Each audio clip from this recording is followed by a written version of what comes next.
రామాయణ మహాయుద్ధం భీకరంగా సాగుతున్న తరుణం శ్రీరామచంద్రుని సారథ్యంలో వానర సైన్యంతో విజృంభిస్తూ లక్ష్మణస్వామి తనతో పోరాటం చేస్తున్న రావణుడి కుమారుడు ఇంద్రజిత్ తలని బాణం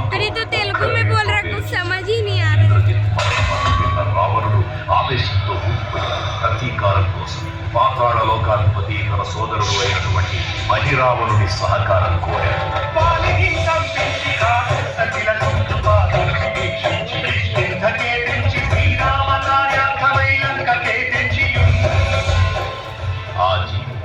మకర ధ్వజుడు అనే తన పుత్రుడు మహాసముద్రాన్ని దాటుతుందని నీటిలో పడ్డ స్వేదనుడు ఒక మొసలి గ్రహించడం వల్ల జన్మించాడని తెలుసుకొని ఆశ్చర్యపోతాడు హనుమంతుడు.